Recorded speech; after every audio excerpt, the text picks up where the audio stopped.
Hello and welcome to a Tabletop Ramblings challenge announcement painting video type thing. Hello! With the recently released Battle Hosts, we have had an idea here at Tabletop Ramblings and at Macc's Adventures in Middle-earth. I have challenged John to paint up a battle host. Alongside myself, we're painting one each, and then we're going to raffle them off at the Scouring of Stirling in roughly a month's time. And whoever can raise the most money for our chosen charity is going to win our own personal little bet between the two of us. And most importantly, it's going to raise a bucket full of money for charity. So I have chosen the Isengard box because it's just awesome, and it's got scouts in it, and I've not really painted up scouts before, so I just thought I'd dive into those. I've got quite a bit of Mordor, Minas Tirith and Rohan, so Isengard is the box. But also you get the Palantir, which is a pretty cool model, Grimmer, and Saruman on foot and horse. Some spicy little stuff that the other boxes don't have. The other good thing with this box is that it's going to let me cheat a little bit. I've got a couple of tweaks and plans, maybe some magnets floating about, just to elevate this box to the next level and hopefully help me just have that little advantage over John, who, let's face it, is probably a better painter than me. But if we can cheat, we can win.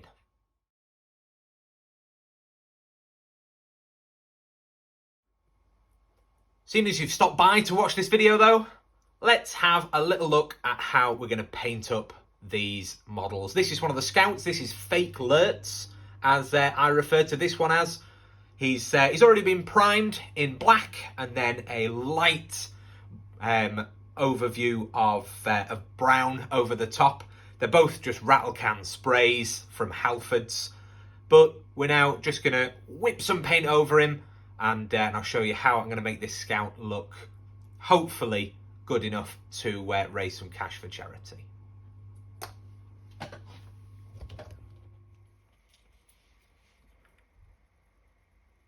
So first things first, for Fake Lertz, we are just going to grab our silver and just going to paint up the armour. Now, going to give him an all-over wash a little bit later, so it's not the end of the world to go into all the recesses. We're just going to slap that on at this stage. And as you can already tell from how well or not so well this painting is going while trying to basically hug the camera stand, as well as not being as good a painter as John, I am also not as good at filming painting videos. So we'll probably stick this bit on time-lapse and you'll never even hear me whittering on anyway. Okay, so that's the last of the silver painted up. There's actually barely any armour or sort of weapons on this chap that are silver, so that's nice and easy.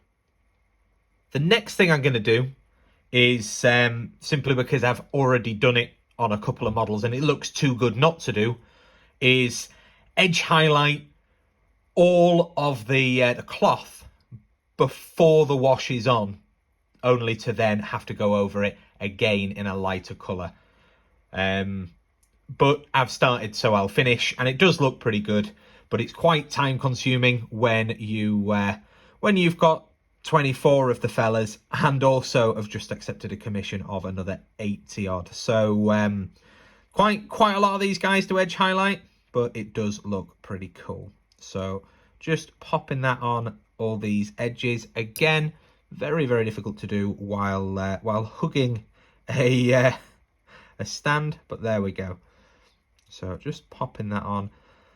To some extent, it's a dry brush, but being quite careful just to do the edges. And again, we'll come back once that's done. Hopefully you can see in this terrible lighting, the edging there. It's not massively pronounced at this stage, but it just gives it that little bit extra detail. It will look much better when it's finished. And just in case you're interested, that's using the Mournfang Brown base. Whether that's the right one for a layer or not, I'll leave that up to you. But it's the brown paint that I happen to have. Next up, I think we're going to do the skin. Let's give him a taz over all over his skin. I've bought a load of extra paints for this, so we'll dive into this bag and see which flesh colours we can find. So I've bought 3 paints to do his flesh. We've got Blood Reaver flesh. We have Reichland Flesh Shade, and we have Night Questor Flesh. Theoretically, we're going to get some decent Uruk coloured flesh. Never done this before, so let's go and do that live on camera for all the world to laugh at wasting a tenner on paints that don't work, more than likely. Let's give this a bit of a shake. Oh, a nice moist squelch if the camera is good enough to pick up that sound. It's a nice phrase, isn't it? Moist squelch. And then what I tend to do is with the little brush cap, just stand it up on that so that all the drips drip down instead of going everywhere and then going hard and writing off the paint before we start. Just getting the excess brush off on my fingernail so that it looks like I've got nice painted nails, and then bobbing that on. And already I can see that this paint is pretty much exactly the same shade as the undercoat. So probably wasted a bit of cash there. Oh no, it is a little bit lighter. It's a little bit lighter, especially once we start putting on the washes and all the rest. So we'll slap this on, and or rather, we'll delicately introduce paint to the model. And then once that's done, we'll jump back in and see how it looks. Not least because this camera's autofocus is non-existent and it must be driving you all mad. Okay, so jumping back in, you can see, hopefully, wherever the camera is, if it can zoom, that skin is almost imperceptibly different from the rest of the brown tones that are already on this model. So probably wasted a couple of quid on that paint, but I'm sure it will come in. So we'll close that off, and we'll do some layers. Forgot the word, but fortunately it's written on the paint. Some layers with Night Questor Flesh, and see how this turns out. Again, brand new paint.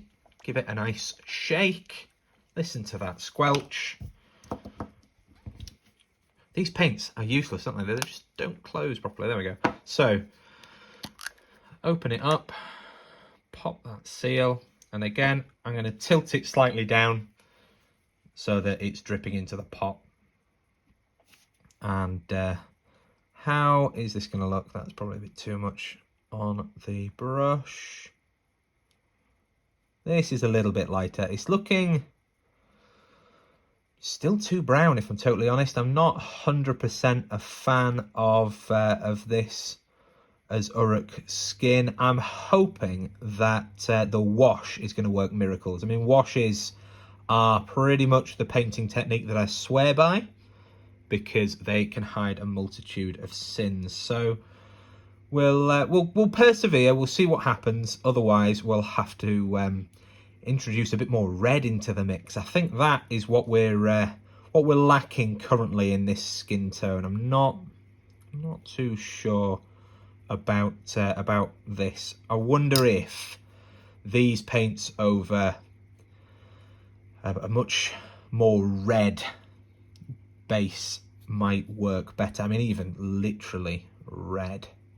I wonder if that would work better. We'll do a bit of an experiment. We'll maybe get a couple lined up and we'll do different skins on them all. Whether I can face filming that or not is another matter, though, because painting while straddling this this camera is not my forte. But I've witted on that long that actually we've managed to get all of the flesh done, and it's certainly quite light. This flesh tone. It's not necessarily massively Uruk, but maybe they're going for more of a historic theme, and they've gone for a lighter flesh and less red flesh. So that's it as it currently stands. I'm gonna let that dry off just to make sure the wash doesn't ruin it. And then what we're gonna do is we're going to stick Reichland Flesh Shade on. Give that a decent shake for the next half hour or so, because I hate shades when they go all glossy and horrible, which can be if you've not shaken it enough. Listen out, John.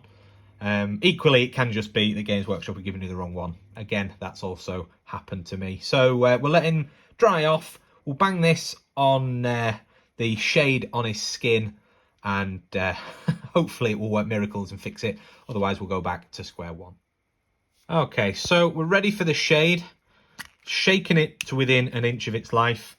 I'm going to open it, and then the very first thing I'm going to do is with my original generation clippers, I'm going to put it in there, because now when I inevitably tap it and knock it, it shouldn't, I don't want to jinx it, but it shouldn't fall over and go everywhere. Again, John, you may well win this challenge, but at least you're learning some tips from me about how not to spill all of your Nuln Oil.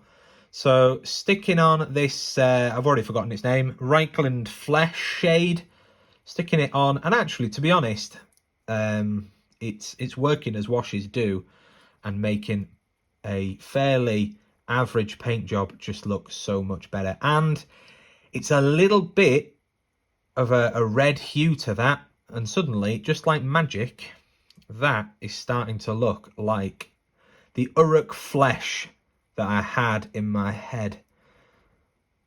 That's quite a nice wash. This, ironically, considering I love washes so much, have him on camera.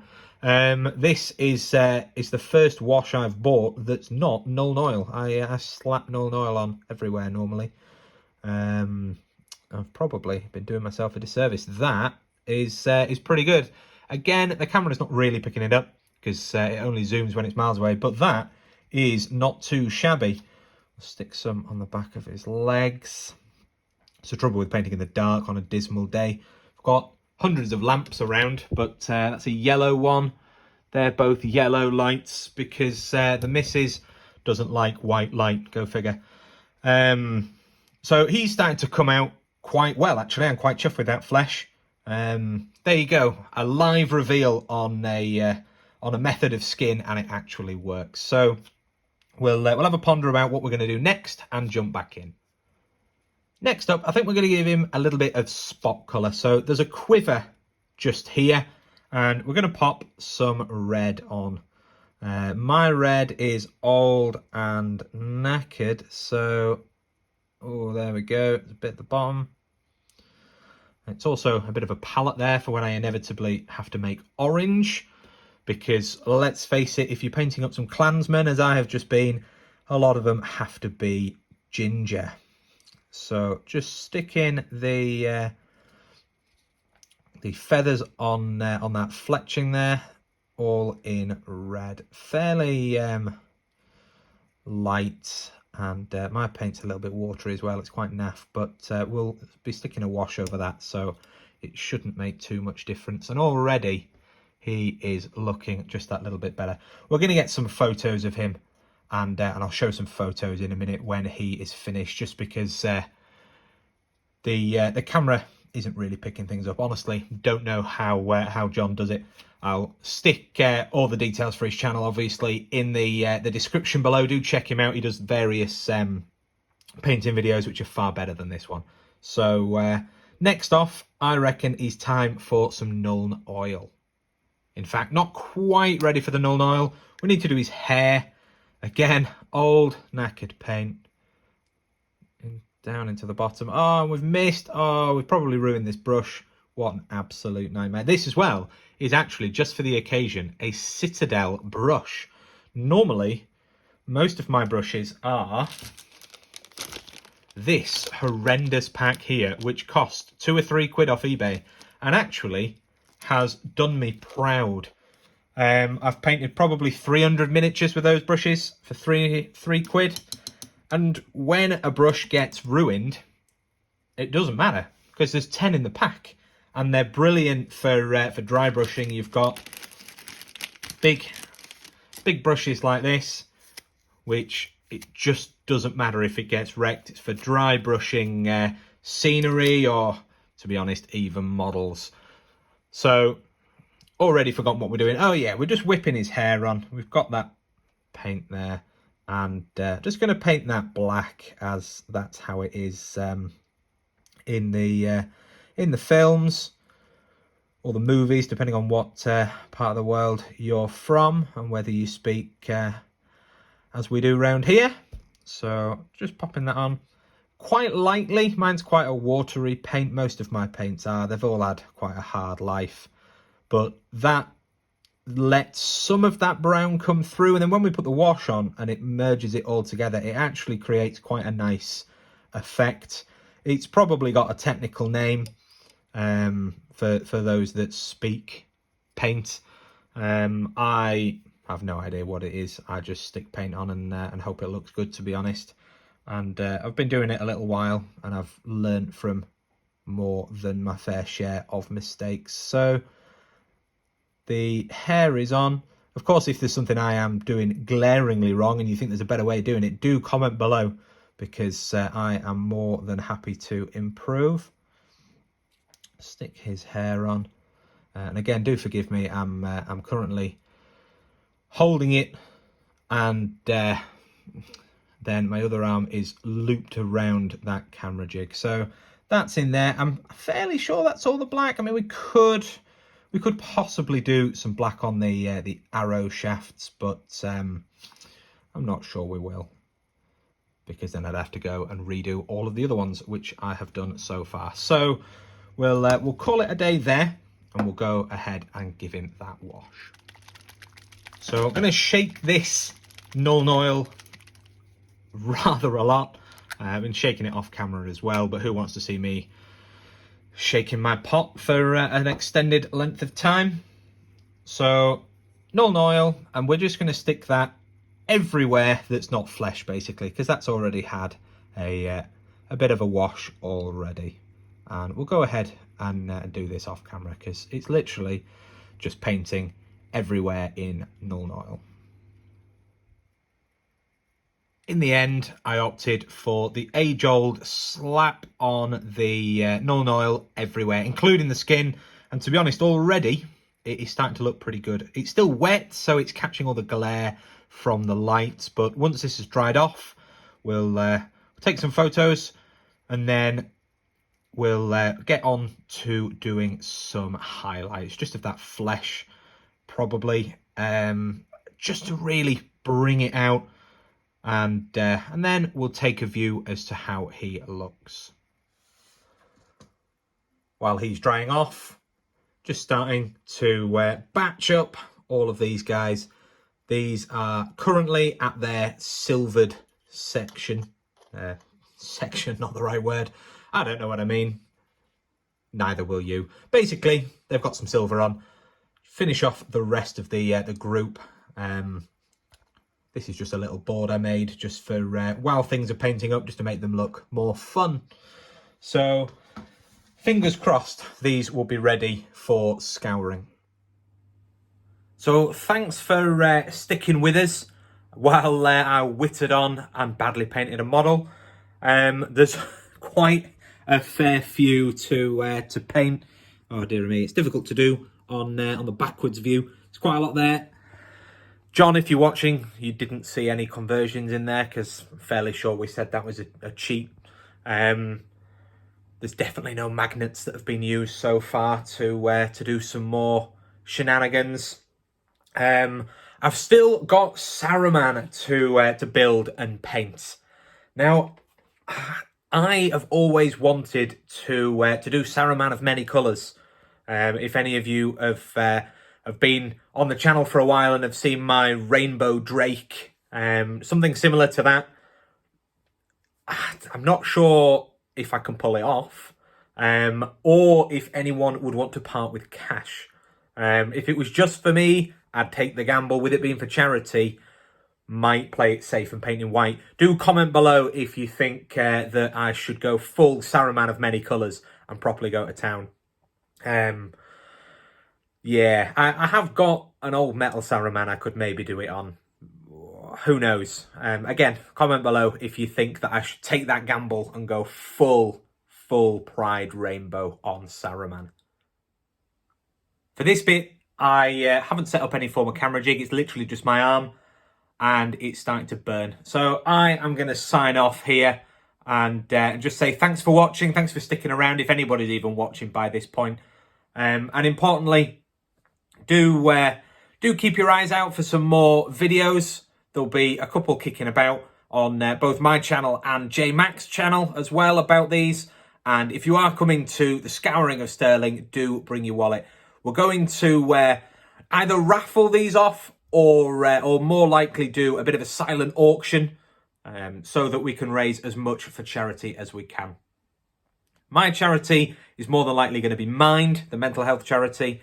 It is a very worthy cause, and I mean this bunch here, it's got to be worth at least a couple of million quid, so do bring your wallets. Thanks for listening to this ramble, and I'll see you in the next video. Cheers. Bye-bye.